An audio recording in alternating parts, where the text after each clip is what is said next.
Hi, everyone. It's good to see you again. I'm Anne-Marie Green. And I'm Vladimir Duthier. So, the 2020 Democrats back on the campaign trail today, making last-ditch efforts to win over voters ahead of Saturday's Nevada caucuses. I scared you a little, right, when I was like... Where are we going with this?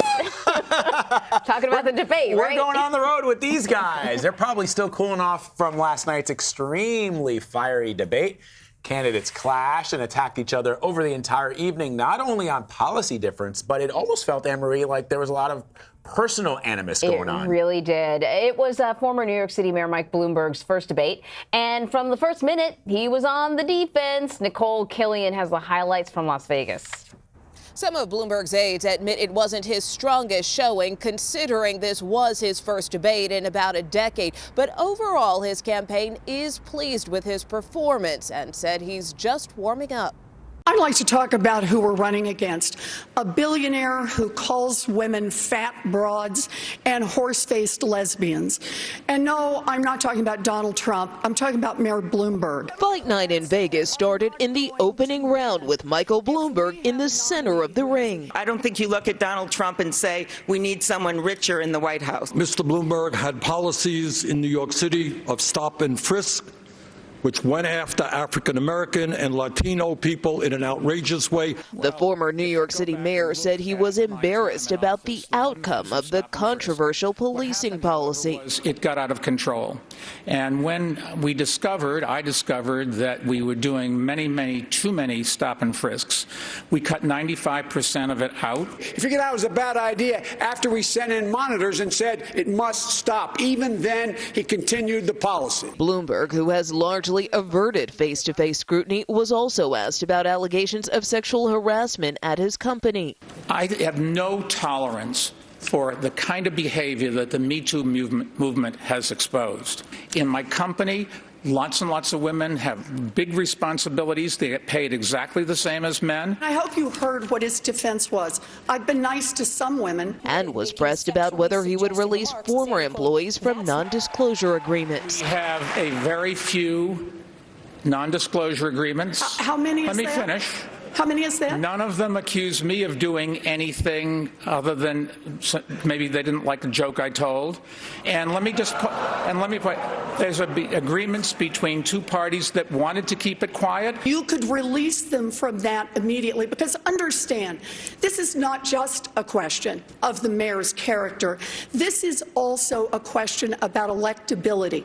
We are not going to beat Donald Trump with a man who has who knows how many non-disclosure agreements and the drip, drip, drip of stories of women saying they have been harassed and discriminated against. That's not what we do as Democrats. Bloomberg also dueled with current frontrunner Bernie Sanders. The best-known socialist in the country happens to be a millionaire with 3 houses. What did I miss here? Well, you'll miss that I work in Washington, House 1. That's the first problem. Live in Burlington, House 2. That's good. And like thousands of other Vermonters, I do have a summer camp. Forgive me for that. Where is your home? Which tax haven do you have your home? New York City. Former South Bend Mayor Pete Buttigieg pitched himself as the moderate choice. We shouldn't have to choose between one candidate who wants to burn this party down and another candidate who wants to buy this party out. Senator Warren had most speaking time last night with all of her fiery attacks on all of the candidates. Her campaign said she had the best debate day of her campaign, raising more than $2.5 million. Vlad, Anne-Marie? All right, Nikole, thank you. So for more on this, we want to bring in CBSN political reporter Caitlin Huey-Burns. She's following the latest from Las Vegas. All right, Caitlin, so we got a bit of a wrap up from Nikole about how the debate went, but I want to sort of dig a little deeper with you. In terms of your biggest takeaways from watching the debate, this was really important for Bloomberg. It was the first time he's kind of tested on the debate stage with these other candidates. And, you know, some people thought he could have done better. Let's say it that way, right? Let's put it that way. That's putting it kindly. I want to get your take on this. Was this going to be a boost for him or not? Well, remember yesterday we were talking about whether we were going to see the Instagram version of Michael Bloomberg or the reality version of Mike Bloomberg. I think we certainly got the latter. We got to peek behind the curtain. Remember, this is a campaign that has largely been operating on its own, away from all these other candidates. Michael Bloomberg has been campaigning in Super Tuesday states and battlegrounds. He hasn't been having small town halls in the early states like Iowa and New Hampshire like the other candidates have. He's been blanketing the airwaves online, on social media, on the airwaves, on television, and that's been a highly edited version of Michael Bloomberg, a version in which he is able to control his message, control his narrative, and portray himself there as a candidate best equipped financially and in terms of his nature to defeat Donald Trump. What we saw last night, however, was a very different version. It was someone who was very much under the microscope for really the first time in his 3-month-long campaign, under attack from his rivals, which he knew going into this. That is the interesting point of the results that he delivered last night, was that he knew he would be the target of all of these candidates. He knew he was going on into what would be a very fiery debate, and you saw him take incoming from all of those rivals. Now, the campaign argues that those Democrats just wanted to see Michael Bloomberg fall down and lose his cool, and he didn't, in their view. So they're counting that as a success.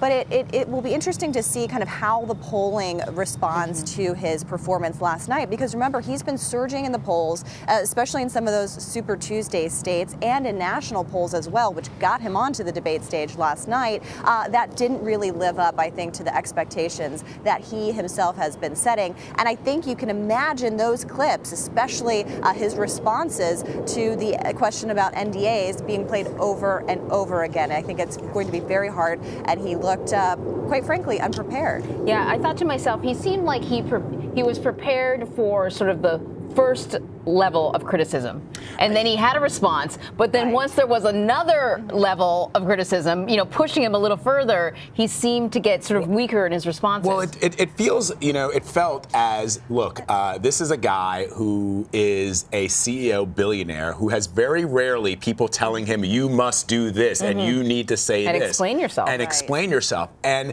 the question that I have, in addition to Anne Marie's point, Caitlin, is Michael Bloomberg's billions of dollars are going to be spent trying to focus on people who probably didn't see the debate last night, but who see the airwaves saturated with his ad campaigns. And so at the end of the day, even if the debate performance got graded the weakest of all the performers yesterday, of all the politicians yesterday, does it really matter? It's a great point, because for any other candidate who didn't have the war chest that Michael Bloomberg has, and by that I mean self-financing your campaign with, unlimited amounts of money, I think that last night's debate would have been devastating for any other candidate. It would be hard to make the case for continuing on. I mean, compare his candidacy to that of Deval Patrick's. They got in around the same time. Deval Patrick did not self-finance his campaign, did not get anywhere, was not able to raise a lot of money. Michael Bloomberg has been able to boost his name recognition, boost his standing in the polls, and get on that debate stage. So if he didn't have that unlimited amount of money that he is going to invest in his own campaign, I think this would be a very different story. And so that's why I think you can look for Bloomberg to continue on, even though he did not have a good performance last night. And you spoke, along with Nikole Killion, to Congressman Joaquin Castro in the spin room after the debate. He's endorsed Senator Elizabeth Warren. A lot of people giving high marks to Elizabeth Warren. Some people are calling her the extra moderator because of the way she questioned other candidates on that debate stage, Caitlin. Yeah. And you asked Congressman Castro about her performance and her aggressive strategy targeting Bloomberg. Let's play that. I think she won the debate, hands down. She didn't come to the debate just to get into fights. She came to talk about her vision for the country and about the future of this country and the issues that matter to people, and she absolutely did that. But she also wasn't shy about pointing out differences with other candidates, including Mayor Bloomberg. And she basically made the point that during the financial crisis, Mike Bloomberg stood up for big banks, and Elizabeth Warren stood up for the American people that were abused by those big banks. And so I think that she won the debate. So she raised a lot of money, her campaign says, Caitlin, off of her debate performance. A lot of people, as I said, giving her high marks. Can she build on this momentum? Because at the end of the day, right, I guess my takeaway is that if Senator Sanders is leading the pack and he's leading in all the national polling that is being done, you have room for one other competitor in that race to the finish. And can she be that other competitor?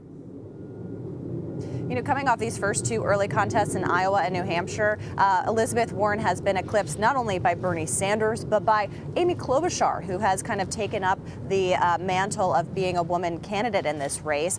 Last night was very evident from Elizabeth Warren that this is really the fight of her life right now. Her campaign is trying to come back from these underperformances, I would say, in the first two states, trying to refocus their efforts on Super Tuesday, where there's a more diverse electorate, and here in Nevada. And last night, she went after everybody, including Amy Klobuchar, who she has called a friend. I don't think that she could have had a better person next to her than Michael Bloomberg. He was a direct foil for her, and she really seemed to be happy to have him on stage, because she really went after on the attack on him, standing right next to him. And being able to raise that kind of money is significant for her campaign, which needs more money to go on.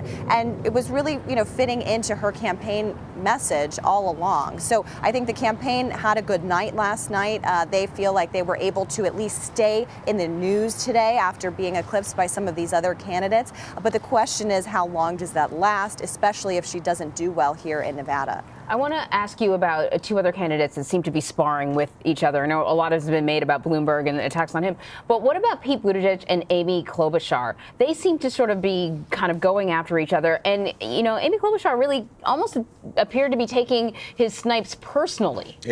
Yeah, and I wonder if it a lot had to do with the fact that she was questioned about the president of Mexico in that interview earlier this week, and that maybe threw her off her game a little. But I thought to myself, you know, here are these, centrist candidates. I thought it was interesting that he appeared to be viewing her as a direct threat, and they are kind of centrist candidates, right? That probably it would serve them to lure voters away from each other, and I wondered if that was the play.